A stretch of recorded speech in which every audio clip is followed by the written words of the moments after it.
Strawberry jam பிடிக்குமா? பிடிக்கும்.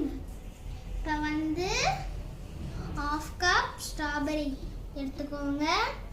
அப்புறம் 1/2 கப் சுகர். உங்களுக்கு சுகர் இன்னும் வேணும்னா போட்டுக்கோங்க.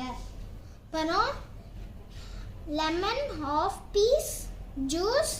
அப்புறம் இதை வந்து நல்லா பீஸாக கட் பண்ணிவிட்டு அப்புறம் இந்த பேனில் போட்டுட்டு நல்லா கொஞ்சம் ஸ்மாஷ் பண்ணிவிட்டு இதை வந்து கொஞ்ச நேரம் சூடு பண்ணிவிட்டு சர்க்கரையை போட்டு இப்போ நம்ம என்ன பண்ண போகிறோம்னா ஸ்ட்ராபெரியை கட் பண்ண போகிறோம்.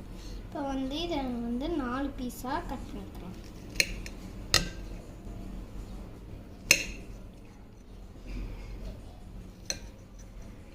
இப்போ வந்து இந்த மாதிரி எல்லாத்தையும் கட் பண்ணிக்கலாம். இப்போ வந்து இதை வந்து பேனில் போட்டு கொஞ்சம் மேஷ் பண்ணிக்கலாம். நான் மேஷ் பண்ண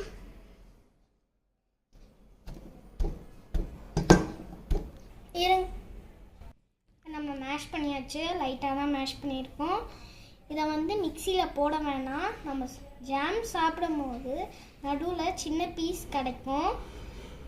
அப்போ வந்து சாப்பிடும் போது நல்லா இருக்கும். அதனால தான் நாங்கள் மிக்சியில் போடல. இப்போ வந்து சர்க்கரையும் அப்புறம் லெமன் ஜூஸையும் போட்டுடலாம்.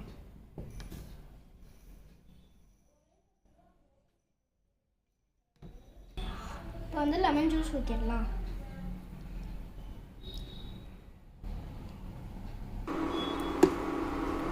இப்போ வந்து இதை வந்து ஹீட் பண்ணணும். இப்போ வந்து எல்லாமே போட்டாச்சு. இதை வந்து 10 நிமிஷத்துக்கு கைவிடாமல் கலக்கணும். ஜாம் கன்சிஸ்டன்சி வர வரைக்கும் இந்த மாதிரி நல்லா மிக்ஸ் பண்ணிக்கிட்டே இருக்கணும். ஸ்பூனில் வந்து வைங்க.